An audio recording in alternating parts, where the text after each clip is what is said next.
Le Saint-Esprit les a puissamment utilisés. Les prières, mots de bienvenue, prières, repas du Seigneur, contribution. Tout est extraordinaire et nous pouvons acclamer Dieu parce que c'est à l'honneur de Dieu que nous pouvons acclamer. Bravo aux diacres et aux diaconesses. Ce matin, tu as un message pour nous. Personne n'a fait tes prions. Père, tu es un Dieu extraordinaire. Tu es unique. Et Père, en dehors de toi, tout ce que les hommes qualifient de Dieu, nous les nommons de faux dieux. Et tu es le Dieu des vivants. Tu es le Dieu qui donne la vie, qui la donne à l'abondance. Père, ton Fils Jésus est venu pour nous révéler qui tu es.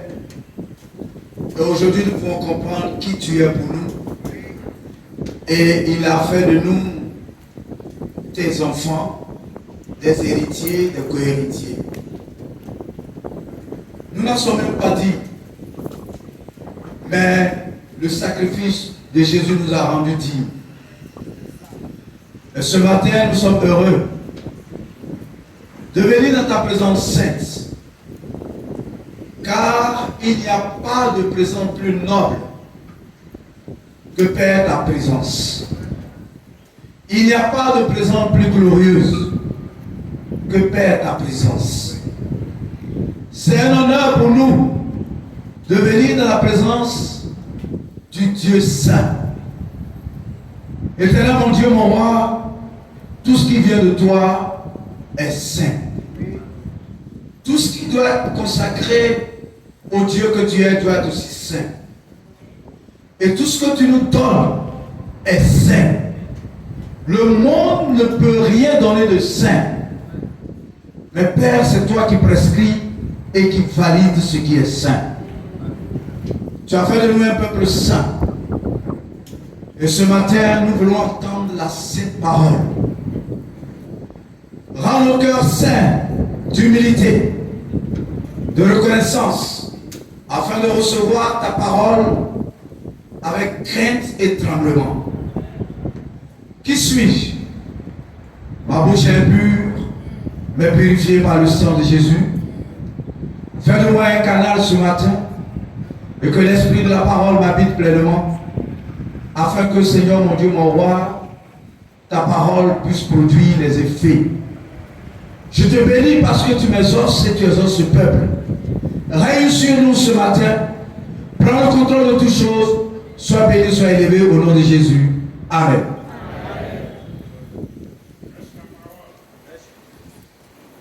On a vu le thème pour ceux qui ont eu la carte, pour ceux même qui ont été invités ce matin.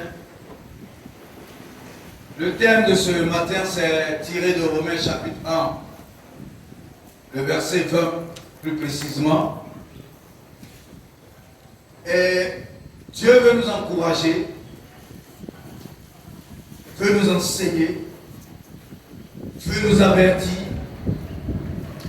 veut nous défier autour de ce thème qui est « Ils sont donc inexcusables ». Le thème c'est « Ils sont donc inexcusables ». Qui sont ceux qui sont inexcusables?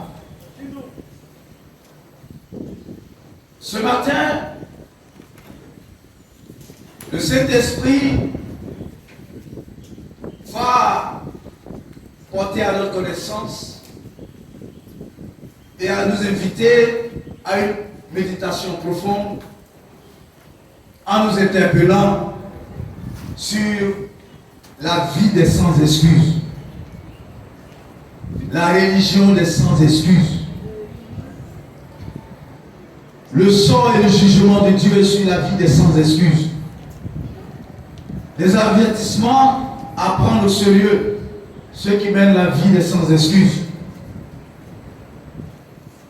Et à partir des exemples, quelques exemples mentionnés dans la Bible, nous allons tirer des leçons. Et nous allons partir d'ici en prenant au sérieux les avertissements que la Bible donne par rapport à ceux qu'elle qualifie d'inexcusables. Allons-y en Romains chapitre 1, du verset 18 au verset 25. Je vais laisser le lecteur ce matin et j'invite chaque personne ici à lire en même temps que nous, non seulement avec les yeux, mais avec le cœur, en méditant chaque lettre écrite. Amen. Vas-y. Romains chapitre 1, verset 18 à 20. 25. 25. On y va. La colère de Dieu se révèle du ciel contre toute impiété et toute injustice des hommes qui retiennent injustement la vérité captive. Car ce qu'on peut connaître de Dieu est manifeste pour eux, Dieu leur ayant fait connaître. En effet, les perfections invisibles de Dieu, sa puissance éternelle et sa divinité, se voient comme à l'œil depuis la création du monde, quand on les considère dans ses ouvrages. Ils sont donc inexcusables. Puisque, ayant connu Dieu, ils ne l'ont point glorifié comme Dieu et ils ne lui ont point rendu grâce. C'est ça.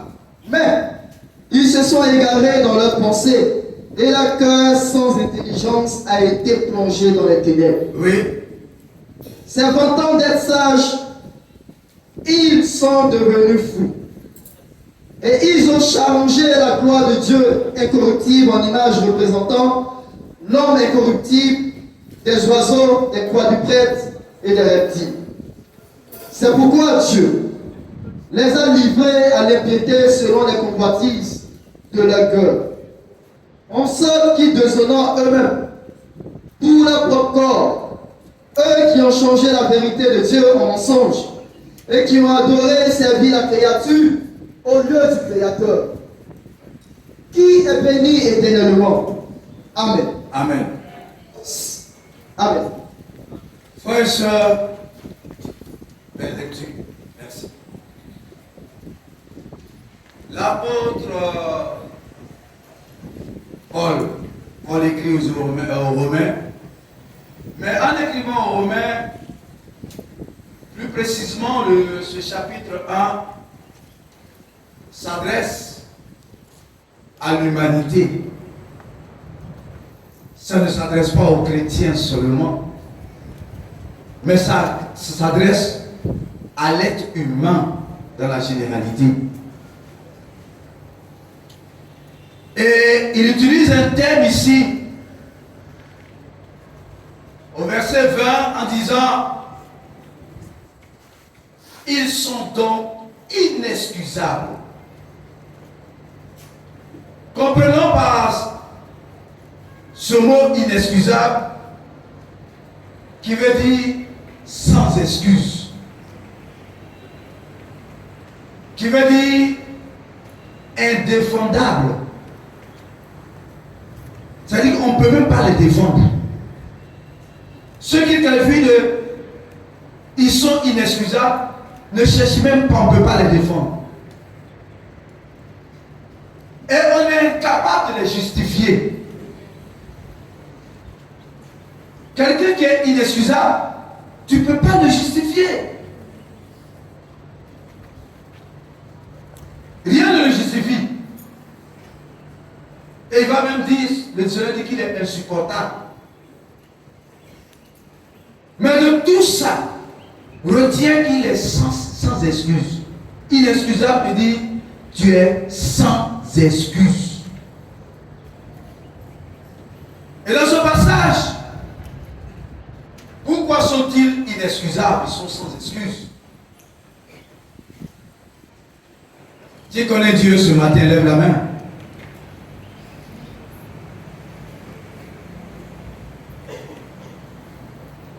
On a une fois lu la Bible quand même. Et la Bible révèle qui est Dieu. Il n'y a personne sur cette terre qui peut prétendre que Dieu n'existe pas. Frères et sœurs, la nature enseigne qui est Dieu. Le soleil dit qui est Dieu. La pluie qui tombe, qui fait fuir les Ivoiriens,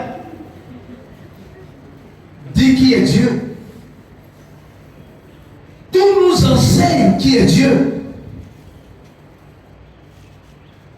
Donc, c'est pour ça que la Bible nous invite à chercher Dieu.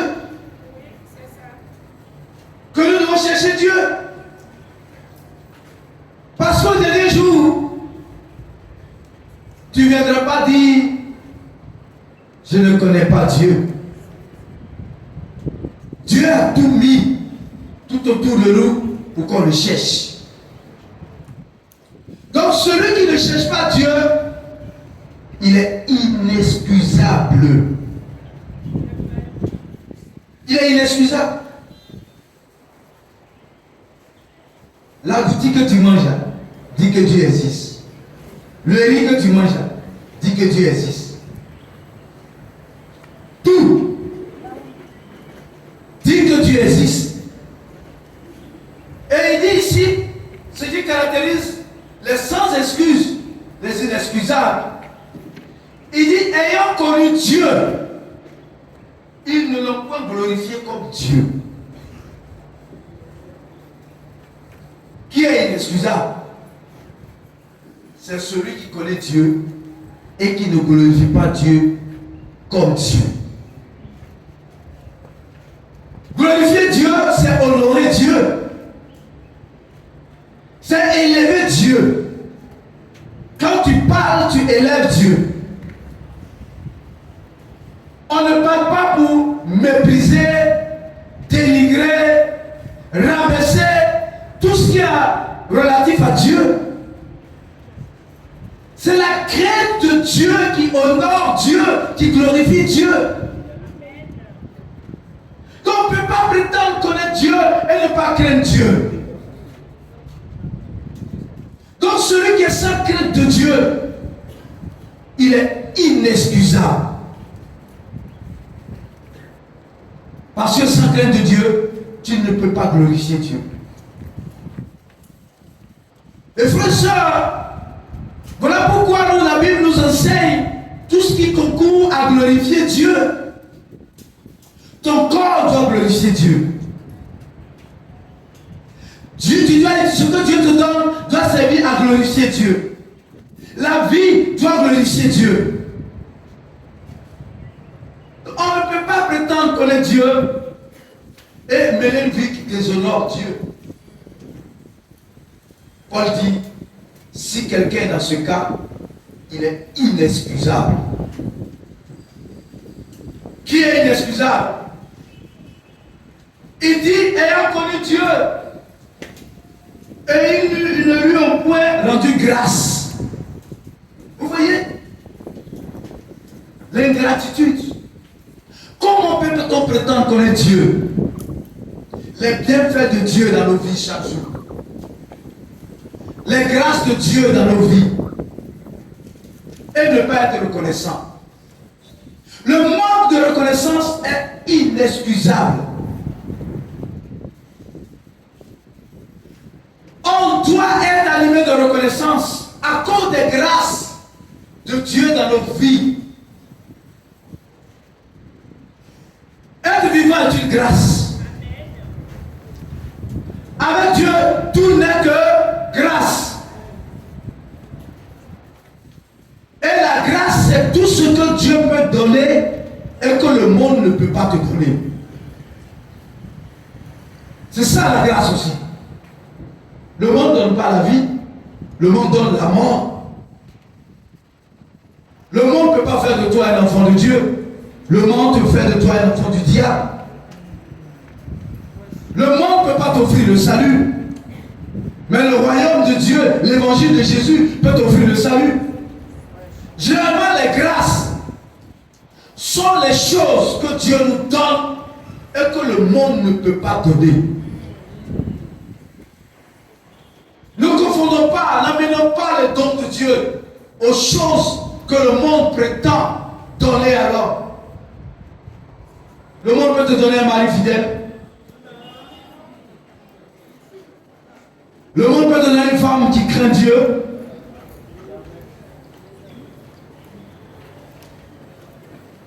Voilà des choses. Les gens ont essayé, le monde ne donne pas la paix. Le monde donne des troubles.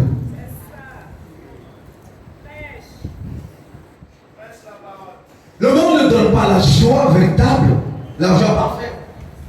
Le monde donne des semblants de joie éphémère. Donc les grâces de Dieu, quand nous les avons, ça, nous devons nous laisser aller aux effets de la grâce. Et l'effet principal, c'est la reconnaissance. Le zèle. N'as-tu pas reçu des grâces de Dieu? Si tu n'es pas animé de reconnaissance, tu es inexcusable. Ayant connu Dieu, il adore en image, représentant les choses que Dieu a créées. C'est ce que le Paul dit ici. Ayant connu Dieu, au lieu d'adorer Dieu en esprit et en vérité, ils adorent Dieu en image et en représentation de Dieu. Paul dit ils sont inexcusables. C'est pour ça qu'il commence le paragraphe par la colère de Dieu. Ceux qui sont inexcusables sont sous la colère de Dieu. Dieu est esprit. Jean 4 le mentionne. Donc tous ceux qui pratiquent ce qu'on appelle, c'est ce que j'appelle la religion des inexcusables, l'idolâtrie. Tu adores Dieu en image. Tu adores Jésus en image. Tu adores des personnages taillés. Tu fléchis genoux devant cela. C'est l'idolâtrie. On adore Dieu en esprit et en vérité. Personne n'a eu la photo de Jésus pour sculpter Jésus. Quel est le photographe à l'époque qui a pris sa photo?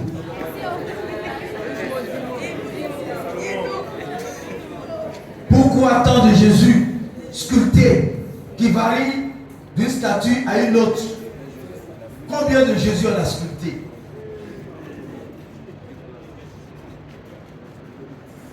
Qui a vu la photo de soi-disant Marie? Où les sculpteurs taillent des images. Ils sont inexcusables. Ceux qui ont une adoration en image, où les maisons de prière sont, les murs sont, on a des images. C'est clair dans nos chambres, nous avons des images. La foi, l'image. Non. On n'a pas besoin d'image pour avoir la foi. Frères et sœurs,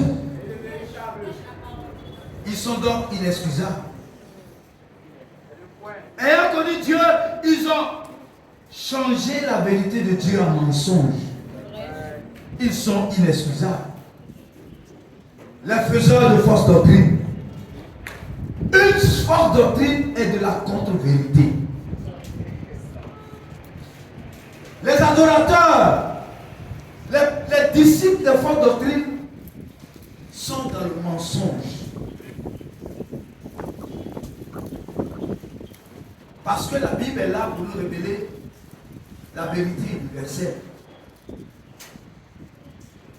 Et on aime suivre ceux qui aiment transformer la vérité de Dieu en mensonge.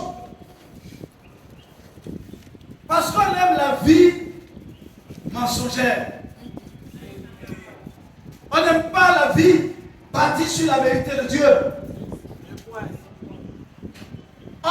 la vie basée sur la parole de Dieu falsifiée. On a une foi falsifiée. Tout est falsifié. Il n'y a rien de vrai. Ils sont inexcusables. Tu es allé pratiquer votre doctrine au dernier jour. Tu as dit, je ne savais pas que ce n'était pas la vérité. Seigneur, excuse-moi. Tu n'as pas cherché la vérité. Parce que la vérité se trouve dans les Écritures. Et il y a des gens qui connaissent cette vérité. Il continue, il dit, ayant connu Dieu. Vous voyez, il commence toujours ayant connu Dieu. Toi qui prétends connaître Dieu, si tu connais Dieu, alors aie une relation selon les Écritures. Ayant connu Dieu, ils adorent et servent la créature au lieu du Créateur. Ils servent la créature au lieu du Créateur. Au lieu de servir le Christ, dans cette dénomination, ce sont les hommes. C'est des leaders religieux. On n'est pas au service de Christ. On est au service des leaders, des humains. Qui font autorité dans ta vie. Non. La première autorité dans notre vie s'appelle la parole de Dieu. Nous sommes tous soumis à l'autorité de la parole, de l'esprit. Et frères et sœurs, les idolâtres sont sans excuses. Et vous voyez, Dieu va les livrer. Parce qu'il y a un jugement qui les attend. Frères et sœurs, étant disciples de Jésus-Christ, nous sommes de ceux qui ont la vraie connaissance de Jésus et la vraie connaissance de Dieu. La vraie connaissance des vérités spirituelles. On dit Amen. Amen. Notre place n'est pas parmi les inexcusables. Tu n'as pas ta place au milieu des sans excuses au regard de la parole.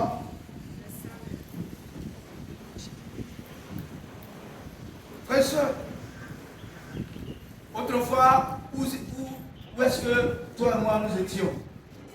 Éphésiens 2, verset 12. Frère, tu peux lire ça.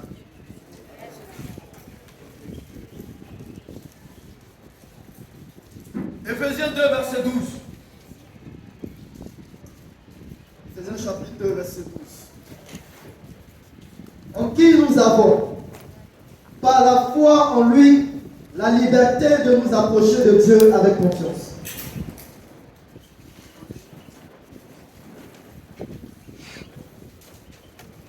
Éphésiens 2, verset 12. Souvenez-vous que vous étiez, ce temps-là sans Christ, privés du droit de cité en Israël, étrangers aux alliances de la promesse, sans espérance et sans Dieu dans le monde. Oui. Voilà ce que nous étions autrefois. On décrivait la vie que nous menons en commençant par la préposition sans. S-A-L-S. Voilà comment on décrivait la vie qu'on menait. Voilà comment on décrivait notre position. En commençant par 100. Pas le chiffre, la lettre S-E-N-T. Non. Préposition 100. S-A-N-S. Comme un sans-abri. C'est ce que nous étions autrefois. La Bible dit que nous étions sans Christ. On ne vivait une vie sans Christ. On était sans Dieu dans ce monde. On était sans sans espérance. Voilà ce que nous étions. Nous étions sans droit. On était sans droit de devenir enfant de Dieu. On n'avait pas de droit. Nous étions sans promesse. On se nourrissait des promesses des hommes, des promesses fallacieuses des hommes. Mais on était sans les promesses de Dieu. Voilà ce que nous étions spirituellement autrefois, quand nous étions dans le monde. Mais nous avons décidé de quitter le monde. Pour certains, nous avons étudié la Bible. Nous sommes repentis. Nous sommes baptisés pour quitter la famille des saints, pour être dans le royaume. Et la préposition sans, S-A-N-S, exprime l'absence, le manque, la privation et l'exclusion.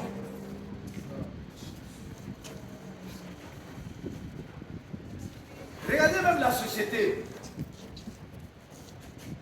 La société, vous savez, il y a des circonstances dans la vie ou des situations qui arrivent dans nos vies.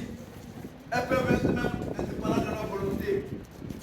Mais quand la société nous décrit, quand la société te décrit, la société a parfois utilisé la préposition sans.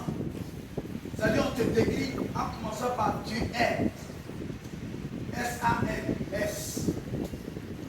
N'est-ce pas que dans nos sociétés, il y a certains qu'on appelle les sans-abri. Ils n'ont pas où dormir. Qu'on qualifie le sans-domicile fixe. Aujourd'hui, il est au nord, demain il est à l'ouest, au sud, au centre.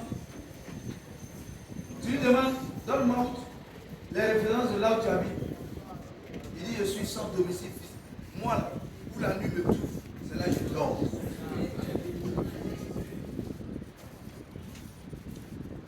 Et certains d'entre vous, certains ont perdu des parents quand on dit, je suis sans père, sans mère.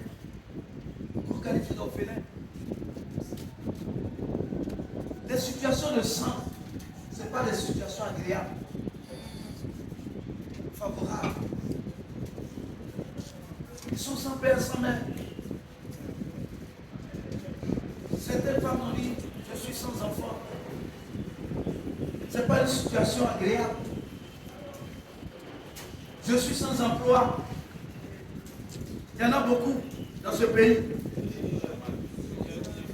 Ça aussi, c'est pas agréable. Il y a des fois que je suis sans mari, je prends de l'âge.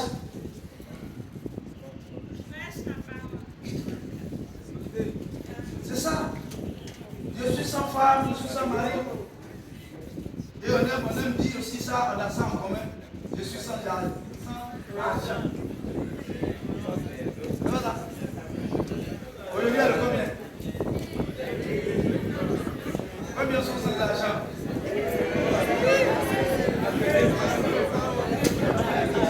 Les situations de sans, là, on n'aime pas ça. C'est pas confortable, c'est pas agréable. Oui, mais laissez-moi vous dire, l'enfer ne sera pas peuplé des sans-enfants, ceux qui n'ont pas eu d'enfants, les sans-emploi, les sans-argent. C'est pas ça. Mais l'enfer sera peuplé de ceux qui vont vivre la vie sans Christ, sans Dieu, sans les vérités bibliques.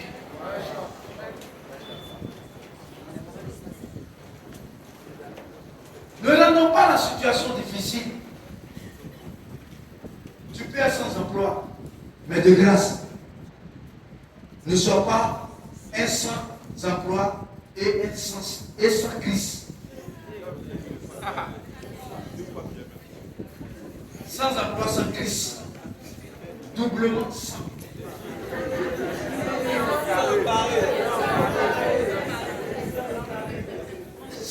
Sans mari, sans Christ. Sans enfant, sans Christ. Sans emploi, sans Christ. Tu peux pas accepter ça?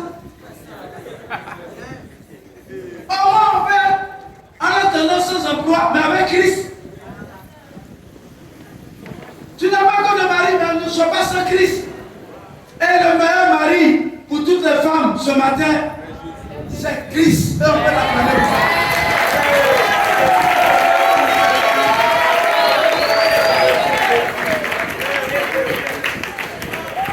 C'est le meilleur ami.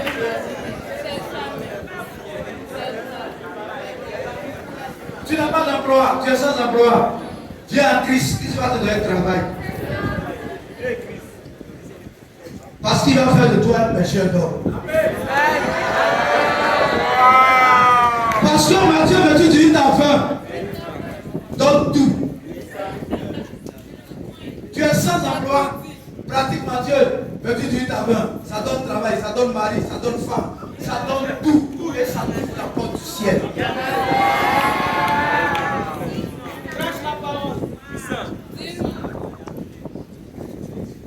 Nous avons quitté le monde pour le royaume de Dieu. Et quand on est dans le royaume, nous connaissons les vérités du royaume, on dit Amen. Quand nous sommes dans le royaume, nous connaissons ce que Dieu attend de nous, on dit Amen. Et n'est-ce pas que le jour de notre baptême, nous avons pris des engagements salutaires devant Dieu, devant Jésus, devant les anges, devant une foule de témoins, de disciples. C'est pas ça d'être fidèle à la seigneurie de Jésus sur notre vie. La bonne nouvelle, c'est que la connaissance de la vérité engage ta responsabilité personnelle. Vous savez, j'ai trouvé des gens qui disent pardon. Moi, je ne vais pas lire. Voyez, si je lis ce qui est dedans, ça va m'engager. Certains ont peur de découvrir les vérités bibliques. Ils préfèrent les ignorer. Or, le temps d'ignorance, c'est fini. L'ignorance ne va pas t'excuser au dernier jour. C'est pas ça? Même la société des hommes dit, nul n'est censé ignorer la loi, tu transgresses. Il faut dire, je ne connais pas. Tu es passible de sanctions, même si tu ne la connais pas. Donc, la vérité que tu connais là, ça t'engage.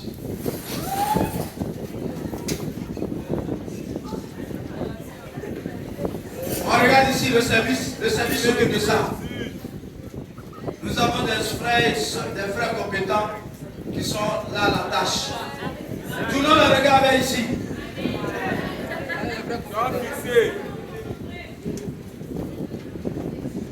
Et donc la vérité t'engage. Tu connais la vérité spirituelle. Lève la main.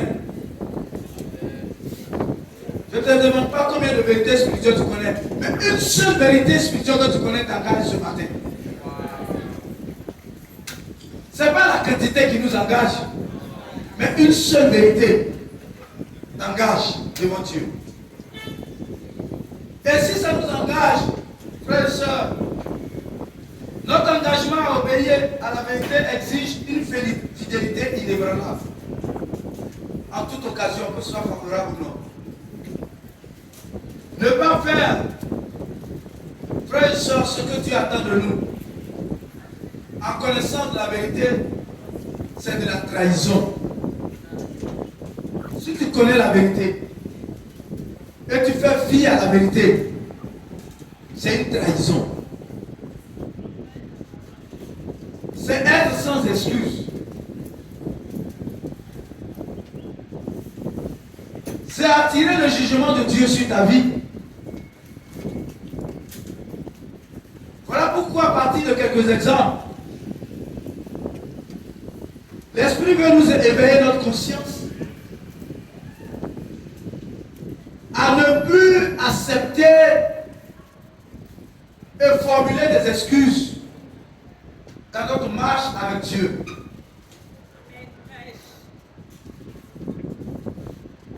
Et que ce soit dans la nouvelle alliance, que ce soit l'ancienne alliance, frères et sœurs, devant la vérité de Dieu, nous sommes inexcusables. Quelques exemples pour nous éveiller ce matin, éveiller nos consciences. Les exemples de sans excuse et le jugement de Dieu. Et sans excuse, c'est mépriser Dieu. Lévitique 10, verset 1 à 3. Je ne vais pas lire, on va aller plus vite. Il s'agit des fils d'Aaron. Vous connaissez Nadab et Abihu. Lévitique 10, verset 1 à 3. Les fils d'Aaron. Aaron avait 4 fils. Et le privilège, Aaron était sacrificateur dans l'ancienne alliance, comme un prêtre. Il avait des responsabilités dans le temple. Et Dieu fait le privilège à ses enfants aussi d'être sacrificateurs dans la maison de Dieu. Quel privilège! Et Dieu avait prescrit que le feu sur l'autel ne doit pas s'éteindre. Dieu avait prescrit que le feu sur l'autel, on ne sait même pas comment on a allumé. Ce feu, c'est Dieu seul qui a allumé ça. Ce feu est qualifié de sacré. Ce feu est qualifié de saint. Et voilà que les deux fils d'Aaron avaient la connaissance que on ne devait pas envoyer de feu étranger sur l'autel de Dieu. Là où on fait le sacrifice, on n'envoie pas un feu du dehors. Parce que le feu du dehors n'est pas le feu de Dieu. Et voilà qu'un jour, ils prennent du feu au dehors et ils viennent devant l'autel avec ce feu-là. Et ils ont été calcinés, brûlés par le feu de Dieu descendu pour les calciner. Ils étaient sans excuse parce qu'ils avaient la connaissance de la vérité. Qu'on ne vient pas à l'autel de Dieu avec de feu étranger. C'est pour ça que je vous dis, la connaissance de la vérité engage ta responsabilité. Certains vous pensent, on sait, j'essaie, et puis tu joues avec ça. Je sais qu'on ne doit pas faire ça. Je sais qu'on ne doit pas faire ça. Je sais ça. Je sais. Oui, tu sais, mais tu joues avec. Et cela engage ta responsabilité. Non, je sais que quand les chrétiens, on ne doit pas avoir de relations sexuelles verticales. Tu joues avec ça. Non, moi, mais je sais que quand les chrétiens, on ne doit pas voler, mais tu voles. Moi, mais je sais qu'un chrétien, là, il ne m'a pas, hein. Mais tu mens. Tu sais que quand on est disciples, ce qu'on doit faire, on ne doit pas faire, tu sais ça. Mais tu fais comme si tu es ignorant. Et ici, le feu est descendu, les a tués. Ils ont subi le jugement de Dieu. Et ils ont été jugés dignes de mort. La question ce matin, tu as allumé de quel feu? Un feu étranger ou le feu de Dieu?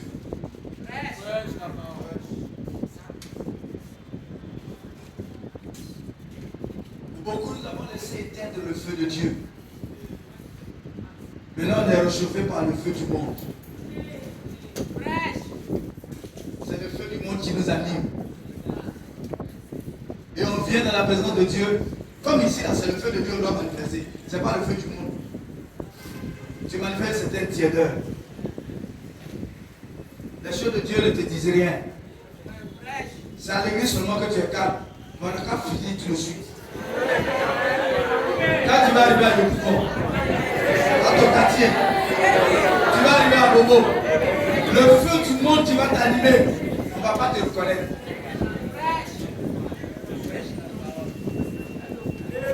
Le feu du monde était un feu étranger pour le disciple. Parce qu'en toi, il y a un feu, un seul validé par Dieu, accepté par Dieu. C'est le feu spirituel du Saint-Esprit. C'est le feu pour la passion des âmes, le salut des âmes. Le feu de la vérité. Le feu de l'humilité. Tout autre feu qui est en toi, qui n'est pas le feu de Dieu, fait de toi un profane. Quel est le feu qui brûle en toi? Certains ici, nous démontrons que c'est le feu de Dieu qui est en nous. Le feu du monde.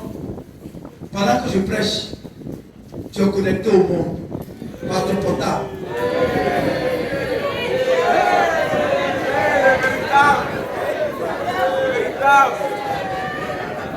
L'esprit qui révèle. C'est quoi toi? Tu es connecté au monde. Parce que c'est ce feu-là qui brûle en toi. Le feu de WhatsApp, le feu de ces choses. On prêche la bonne parole ce matin.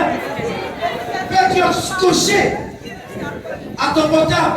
Et qu'est-ce que tu regardes? Ce n'est même pas les versets bibliques. Qu'est-ce que tu es en train d'écrire présentement à travers ton portable? À qui tu envoies?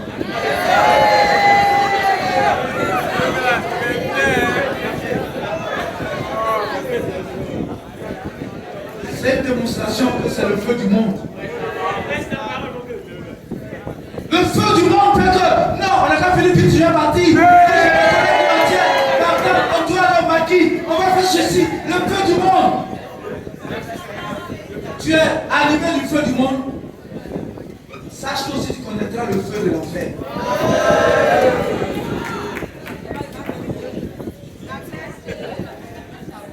Frères et sœurs, une fois j'écoutais sur la porte d'un service, on dit, l'une d'entre ici, s'il est étranger, je dis non complété. Un étranger étrange ne rentre pas ici. Tu peux laisser un étranger étrange rentrer dans ta chambre. Hein? D'où vient le fait que tu es devenu étrange au milieu des enfants de Dieu? On n'arrive plus à te cerner. Tu as des comportements étranges, bizarres. Pourquoi tu peux devenir étranger dans le royaume? Tu es étranger dans ta DB, dans ta région, dans parce que c'est le feu étranger qui est en toi. Frères et sœurs, il n'y a qu'un seul feu, le feu de la vérité et le feu du royaume. Combien de gens brûle en moi, le feu qui brûle, c'est quel feu?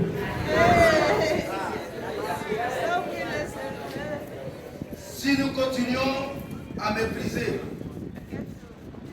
la présence de Dieu, c'est un qu'on prêche pour causer.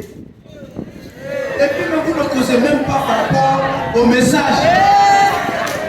Comme on met de la présence de Dieu, le bâti est là qui a gagné. Mais attends, le film là, tu n'as pas regardé aussi? Ça c'est mépriser Dieu. Si tu as un voisin comme ça, tu échanges le feu. Revenons à un feu spirituel. L'autre exemple pour nous aider, 2 Samuel 6, verset 1 à 6, l'histoire de Uza. Les 2 enfants de Aaron sont inexcusables, ils sont morts. Uza, 2 Samuel 6, verset 1 à 6. On connaît cette histoire, frères et sœurs. Selon le transfert de l'arche de l'Éternel de la maison de Abinadab vers la colline, souhaité par David, à partir du verset 6, il y a quelque chose qui va se passer. Ça, j'ai été scandalisé quand la première fois j'ai vu ça. Et ça a été aussi le premier passage qu'il a utilisé pour faire pour la première fois un repas du Seigneur. Lorsqu'il fut arrivé à l'ère de, au verset 6, lorsqu'il fut arrivé à l'ère de Nacon, Uza étendit la main vers l'arche de Dieu et la saisit. parce que les bœufs la faisaient manger. La colère de Dieu le frappa sur place à cause de sa faute. Uza mourut là, près de l'arche de Dieu. David fut irrité de ce que l'Éternel avait frappé Uza d'un tel châtiment. Vous voyez? Frères et sœurs, on fait le transfert de l'arche de Dieu. On met sur un char tiré par les bœufs. En chemin, le mouvement. Voici que l'arche de Dieu est penchée et veut tomber. Uza à côté, il marche à côté. Ils encadrent comme un cortège. Il ose. Et quand sa main sur l'arche de Dieu, avec pour l'empêcher de tomber, tu as dit, mais c'est logique, c'est bon. Vous savez, quand quelque chose veut tomber, on ne veut pas. On l'attrape, non? Donc si, vous voyez comment David a été scandalisé. Mais Uza avait connaissance de la vérité. Il n'était pas lévite. Il n'avait même pas droit à toucher à l'arche de Dieu, quelle que soit sa position. Mais il a tenu un raisonnement en lui. Dieu va comprendre. Dieu comprendra. C'est vrai, il a dit qu'il ne faut pas le toucher. Mais on dirait la raison dépasse. Me donne raison. La raison qui n'est pas la raison de Dieu ne te donnera jamais raison. Rassure-toi que ce que tu développes comme raison te donne raison devant Dieu, devant la parole de Dieu. Il a dit, tu touches pas, tu touches pas. Il a dit, quand tu n'es pas marié, tu ne dois pas avoir de rapport sexuel, tu ne dois pas avoir de rapport sexuel. Si le médecin te dit que si tu n'as pas de rapport sexuel, tu vas tomber malade et tu rentres dans la logique d'un médecin, et puis tu dis, il comprendra. Donc toi, tu ne l'as pas compris, mais tu veux qu'il te comprenne. Et frère et soeur, il y a ce que j'appelle, les sans-excuses sont piégés par ce qu'on appelle la logique de leur désobéissance. Demandez à tous les sans-excuses. Ils ont toujours une logique à vous montrer. Mais c'est une logique qui n'est pas la logique de Dieu. Tu as une raison qui ne te donne pas raison devant Dieu. Donc c'est pas ça, tu es inexcusable. Il pleut. Dimanche passé, il pleuvait. C'est vrai, il pleut, c'est la réalité. Mais tu en as fait une logique. Tu n'es pas venu au culte. Tu n'es pas venu au culte. Qu'ils comprennent qu'il pleut. Regardez, Abidjan est inondé. Sauf la caisse là. Ouais. Tu dis non, le dirigeant peut comprendre. Moi, je n'ai pas l'habitude de rater le culte. Mais une seule fois, ce jour-là, il peut comprendre. Et si Jésus venait ce jour-là? Dieu nous prend au présent. Il ne nous prend pas au passé. Si Jésus vient aujourd'hui, c'est l'état dans lequel tu es là. C'est là où on va te prendre. Donc ne vis pas sur ton passé. J'étais. Non, c'est je suis. Tu étais présent à toutes les réunions, mais dimanche passé, tu étais présent, tu étais absent. Le jour-là, tu étais absent. Ne jouons pas le temps. Ton salut. Fais en sorte que le temps qui passe bonifie ton salut, ta relation avec Dieu. Frère, soeur, vous êtes mort sur le champ. Tu vas dire, mais Dieu est dur. Heureusement qu'on n'est plus sous la loi. Oui, on n'est plus sous la loi. Mais qui t'a dit que est sous la grâce, ça veut dire que Dieu accepte toutes nos excuses. Autant on est inexcusable sous la loi, autant on est inexcusable sous la grâce. Allez demander à Paul, vous dira loin. Oui, au nom de la grâce, vous allez continuer à pécher. Loin de là. Frère, Uza est mort. Quelle est la logique que tu tiens pour ne pas faire ce que Dieu attend de toi? Quelles sont les excuses que tu avances et tu veux nous faire accepter? Alors que la Bible n'accepte pas, Jésus n'accepte pas. Et puis tu ne veux pas aucune musulmane. Tu n'as pas d'études. Tu ne veux pas aucun dimanche. Tu ne vas pas ton temps de formation. Cette semaine, le défi, c'est 0 TF. Ne pas aller à ce temps de formation, quel que soit ce que tu vas développer, on appelle ça que tu es inexcusable. Allez-y, lire le psaume 10. Qu'est-ce qui empêche quelqu'un de se repentir? Le méchant, qu'est-ce qui l'empêche de se repentir? C'est ce qui se dit. Je me suis dit, allez-y, lis ça. C'est écrit là-bas. Voilà toutes ces pensées. Je me suis dit que Dieu n'existe pas. Il connaît. Je me suis dit que ben, si Dieu existe, mais il ne punit pas. Je me suis dit non, même si Dieu punit, mais comme il oublie là, il va oublier. Tant de raisonnements pour ne pas craindre Dieu. Quelle est la logique? Quel est ton raisonnement pour faire ce que tu fais? Ouza s'est appuyé sur sa logique et son raisonnement, ça lui a coûté la mort. Parce que pour Dieu, il est inexcusable. Frères et sœurs, ne jouons pas avec être sans excuse dans notre relation avec Dieu. La raison qui te pousse à faire ce que tu fais ne te donne pas raison devant Dieu. Alors tu es inexcusable. Écrivez ça. Laissez nous n'avoir retenu tout le reste. Répondons de notre logique de désobéissance. La femme de Lot, elle était inexcusable. On lui a dit, il ne faut pas avoir derrière. N'est-ce pas qu'elle a tourné le dos pour aller derrière? Elle est venue comme statue de sel. Ce que tu as laissé dans le monde, dans cet temps-ci, tu as changé d'orientation de tes yeux.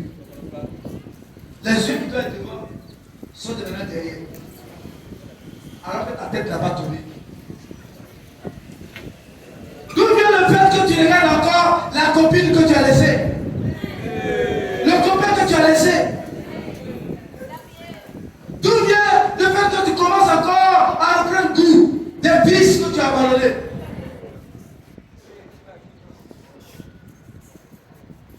D'où vient ça? C'est une façon de regarder en arrière. On est inexcusable quand on regarde en arrière. La Bible nous encourage à avoir le regard fixé sur Jésus. Statue de sel. Inexcusable. Allez demander à Saül, le roi déchu, à cause de sa logique de désobéissance. Tue le roi, il n'est pas le roi. Tue les bœufs, les brebis, il n'est pas ça. Et il avance, il dit, que dit Samuel 15, verset 1, il dit, non Seigneur, non Samuel, il faut comprendre, tu vois les meilleurs bœufs. J'ai gardé ça pour faire sacrifice pour donner à Dieu. Mais on t'a dit quoi avant de partir? On t'a dit quoi? Tu dois tout exterminer, vouloir l'interdire.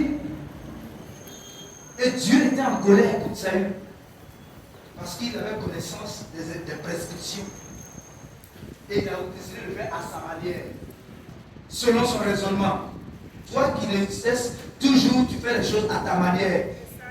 Comme tu veux, quand tu veux. Quand même tu as reçu des instructions. Prends garde. Tu risques d'être inexcusable. Et tu seras déchu. Il a perdu la royauté à cause de sa logique de désobéissance. Dans les îles demandons aux espions, les 12 espions et les 9 autres, quel a été le sort des 9 autres? Comme vous lisez en Nombre 14, on les envoie explorer le pays de Canaan. Ils reviennent. Et puis on choisit 12 princes, les hommes vaillants, influents du royaume. Et on les envoie. Ils s'en vont tous, ils voient la même chose. Ils voient le pays, tout ça. Ils reviennent. 9 décident de transmettre le manque de foi au peuple. Et le peuple tombe dans les murmures. Sauf Josué et Caleb. Regardez quand vous lisez la Bible déclare que après, les 9 autres ont été tués sur le champ. Et ça a occasionné, ça a empêché le peuple de rentrer à la terre promise. Toi qui es dirigeant, tu as la responsabilité des frères et sœurs, dirigeants de DB, dirigeants de région, transmetteur de foi. D'où vient le fait que maintenant on transfère le manque de foi? Prends garde. Celui qui manque de foi est inexcusable devant Dieu. Et Dieu même dit, jusqu'à quand ce peuple-là va cesser de me mépriser? Jusqu'à quand ce peuple-là va continuer à ne pas croire en moi, malgré tous les prodiges que j'ai eu à faire, les miracles? Mais ce peuple-là est dans l'incrédulité. Jusqu'à quand? Ils sont inexcusables parce que Dieu a déjà montré qu'il est Dieu. Il a déjà fait de grandes choses. C'est pour ça qu'ils sont dit, arrêtez, sachez que je suis Dieu. Frères et sœurs, arrêtons de manquer de foi face aux défis. Les défis dans nos bébés, les défis dans nos ministères.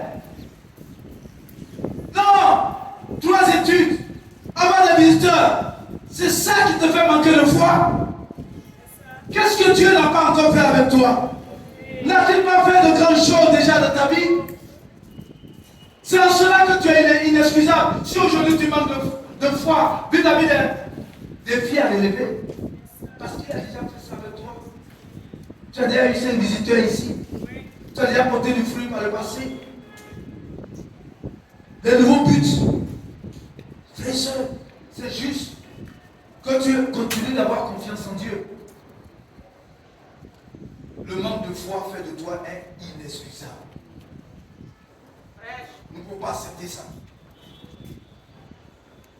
Pour ceux qu'on invite, que Jésus invite, quand nous lisons Luc 9, verset 57 à 62, voilà des gens qui rencontrent Jésus, ils veulent suivre Jésus.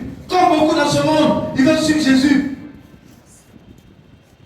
Mais ils sont devenus des sans excuses.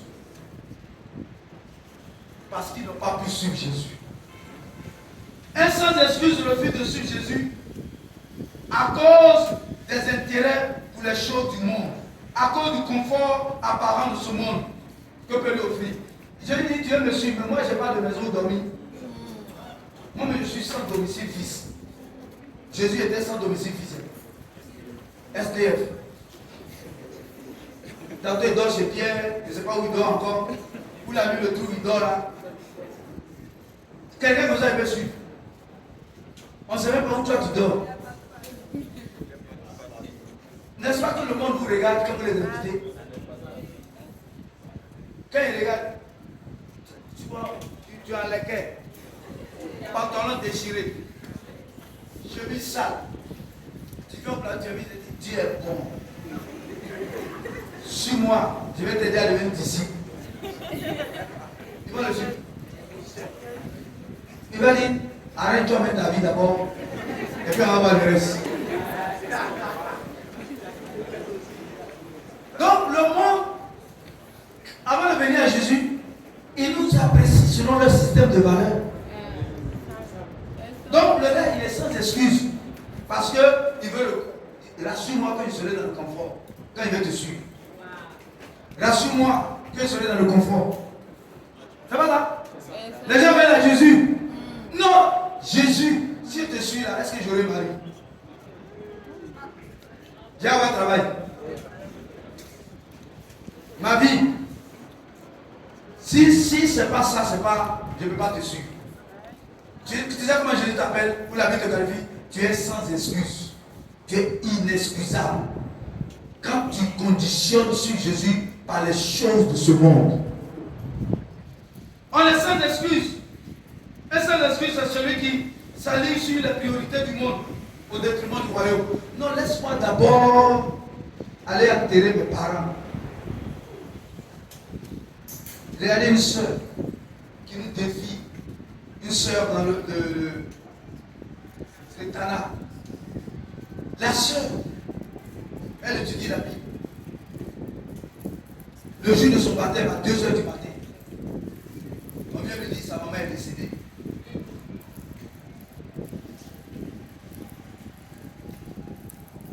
La sœur est encouragée. Si tu étais à sa place, tu dis, la dirigeante, excuse-moi, on vient de m'annoncer que ma maman est décédée. Donc, baptême là, on a qu'à mettre ça plus tard. Et on peut être des dirigeants qui acceptons, nous sommes sensibles aux excuses des gens. Mais la sœur de là-bas, ils ont encouragé cette sœur. On dit, il y a urgence, et puis il y a urgence. Et la sœur là a compris que l'urgence de rentrer dans le royaume est au-dessus de l'urgence d'aller atterrir sur sa maman. Il y a des urgences qui sont prioritaires. Parce qu'elle pourra pas ressusciter sa maman. Et la sœur, en chemin le dimanche, en pendant se faire baptiser, elle perd son portable. Maman est décédée. Portable, elle perd. Ceux qui sont les oiseaux de mauvais augure, ils disent ça, c'est pas possible. Au lieu de voir que le diable veut t'empêcher, il dit ça n'est pas possible. On dirait que là-bas, c'est pas, non, c'est pas, ça, c'est pas le web. Déjà, je ne suis même pas encore entré, il y a problème. Et qu'est-ce que c'est dedans? Ouais. Elle appelle son frère. Ce dimanche, elle a été puissamment baptisée. Et elle s'est rendue après le culte au village. Parce que dans leur culture, on ne met pas quelqu'un à la mort. On te met à la maison 3 jours sans t'appeler. Donc si elle ne va pas vivre. Elle est partie. Enterrer sa maman. Pour d'autres, ici, tu as tapé un mois. Un mois là-bas. Quand on va parler de vous, manquer de compassion.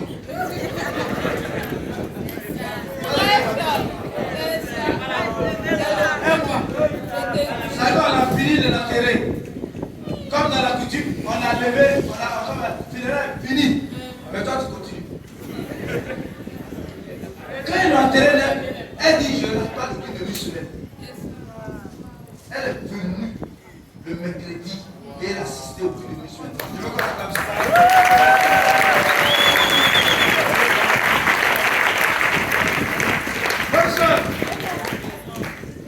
Un sans excuse met sa famille en priorité par rapport à Jésus.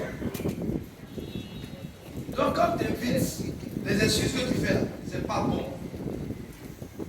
Tu peux t'excuser, mais là parce que tu t'excuses que tu es sans excuse devant Dieu. Luc 14, verset 15 à 24, frères et sœurs, regardez ces gens qu'on invite à un banquet. Il dit non, laisse-moi, je ne peux pas, excuse-moi. J'ai acheté un champ, je suis obligé d'aller voir. Excuse-moi, il est sans excuse. Combien de personnes nous invitons et qui nous présentent tellement d'excuses, mais tu demeures sans excuse devant Dieu. Non, je viens de me marier, attends, je vais savourer d'abord. Tu peux mourir dans ce temps-là. Quand on invite les gens, je n'ai pas le temps. Non, il n'a pas le temps, Dieu, mais il a le temps pour moi. C'est ça. Nos frères et sœurs, notre défi est grand. Et l'avertissement d'aujourd'hui, pour terminer, Hébreux 10, verset 25 à 27. Ça, frères et sœurs, on ne doit pas jouer avec. On connaît bien ça. Le passage, Hébreux 10, le verset 25 à 27. La Bible dit ceci. N'abandonnons pas notre assemblée, comme c'est la coutume de quelques-uns, mais exhortons-nous réciproquement. Et cela d'autant plus que vous voyez s'approcher le jour. Le verset 6. Car si nous péchons volontairement, après avoir reçu la connaissance de la vérité, vous savez, si nous péchons volontairement, après avoir reçu la connaissance de la vérité, parce que la connaissance de la vérité t'engage. Il ne reste plus de sacrifice pour les péchés, mais une attente terrible du jugement et de l'ardeur d'un feu qui dévorera les rebelles. Wow. Tu es disciple, ça je m'adresse aux disciples. C'est un avertissement pour tous ceux qui sont dans le royaume de Dieu. Tu es dans le royaume de Dieu, tu as la connaissance des convictions que doit avoir un disciple. C'est pour ça que tu es dans le royaume. Et quand nous connaissons les convictions et que nous transgressons les convictions, nous sommes sans excuse au regard des convictions des disciples. Est-ce que tu regardes ta marche avec Dieu? Es-tu inexcusable au regard des convictions des disciples? Depuis un certain temps, il est pécheur d'homme, il va à son transformation, il est présent à toutes les réunions, il renonce à lui-même. Toutes ces convictions, au regard de ça, et par rapport à ton attitude, est-ce que tu es de la famille des sans excuses? Nous connaissons le prix de la croix, de celui qui est mort sur la croix. Nous connaissons la croix de Jésus. Et si nous méprisons la croix, le sang de Jésus, nous sommes sans excuse au regard de la croix. Ne regarde pas les gens. Apprécie-toi par rapport à la croix de Jésus. Est-ce que tu es sans excuse? Ou est-ce que la croix t'excuse? C'est la croix qui te dit qu'il ne faut pas venir au culte pendant la pluie. C'est la croix qui te dit d'avoir la bouche fermée toute la semaine et de ne pas partager ta foi. Et c'est la croix qui te dit ça. Mais on regarde la croix. Est-ce que tes excuses tiennent? Frère et soeur, si le Seigneur n'a pas fait d'excuses pour aller à la croix pour nous, pourquoi nous voulons faire des excuses pour le suivre?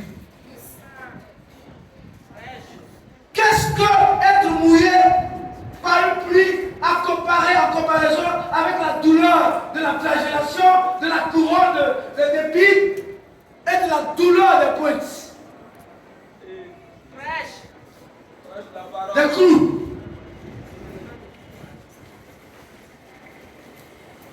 Ayons de l'intelligence. Ne soyons pas aussi sans intelligence.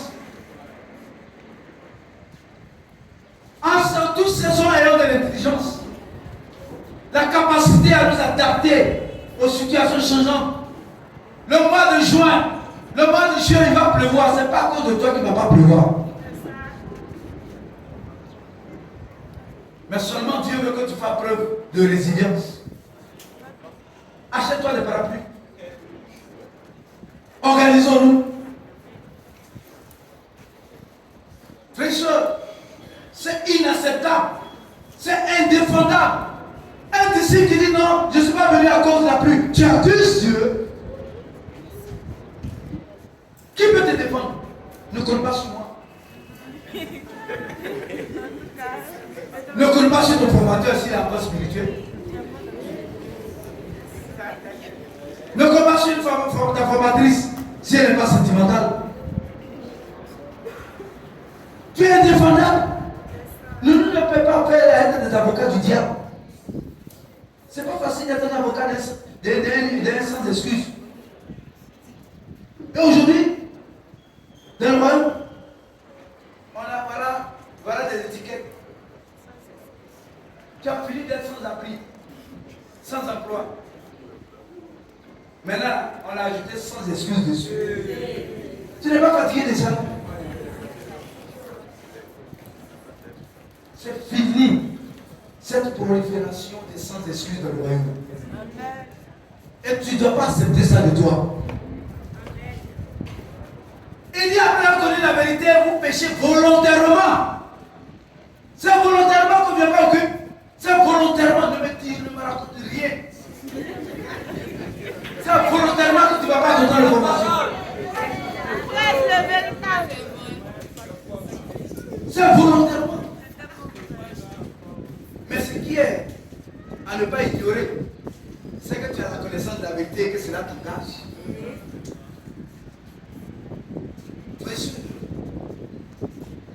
sans excuse. Et nous devons être présents à toutes les réunions de l'Église. On dit Amen. Amen. Nous devons vivre, nous devons quitter. La vie de disciple, ce n'est pas la vie des sans excuses. Nous ne pratiquons pas comme une religion sans. La religion des sans excuses. Ce n'est pas ça dans le royaume. Et sœurs, accepter les excuses, c'est dévaloriser le sang de Jésus, c'est mépriser Dieu. Et ce matin, pour terminer, si tu continues d'être sans excuses, de vivre la vie des sans excuses, de pratiquer la religion des sans excuses, alors tu finiras à la fin de ta vie, au dernier jour. Tu as été sans excuses, non? Tu as vécu la vie des sans excuses.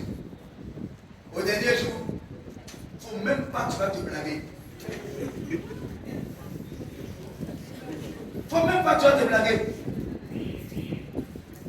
C'est parce que, je crois 1 Corinthiens 6, 9, et puis quand la Bible dit, ni les injustes n'hériteront le royaume de Dieu. La Bible nous dit en Galates 5, le verset 19 dit quoi? Le coup dit tomber, il ne faut même pas te blaguer.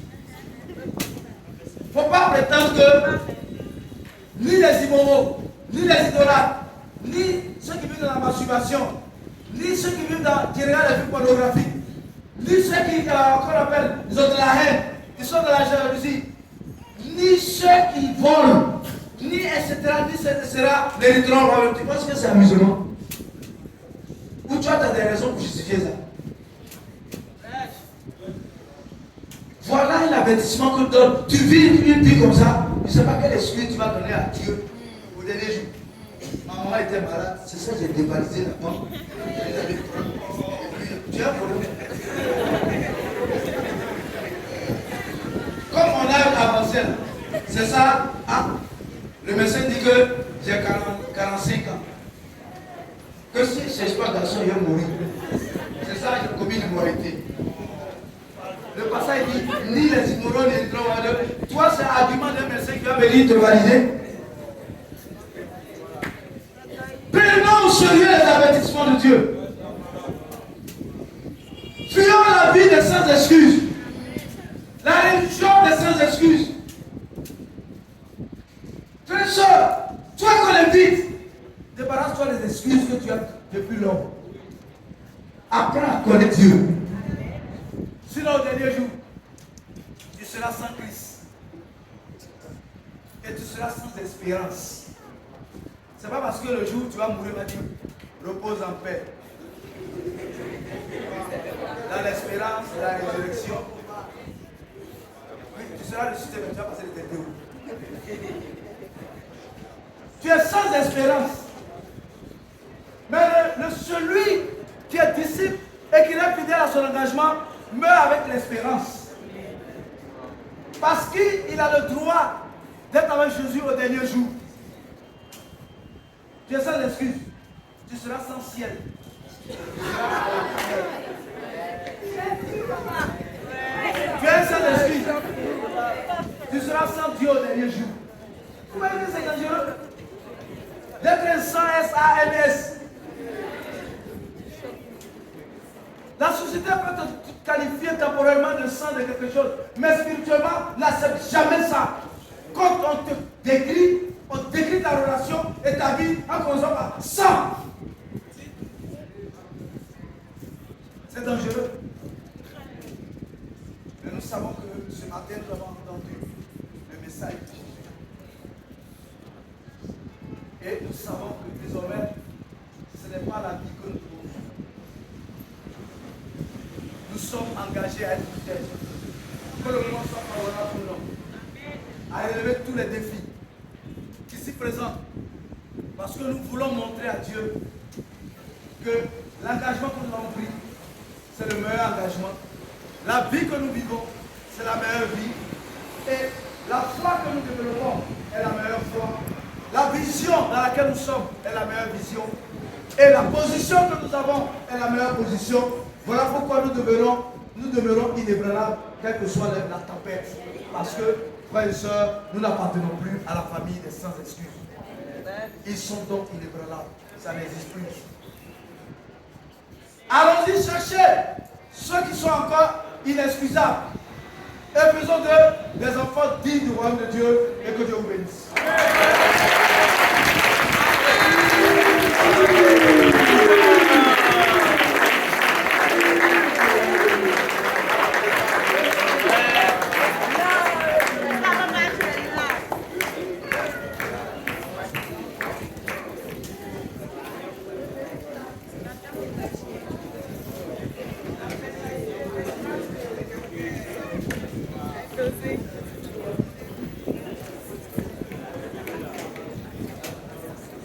Amen, frères et sœurs.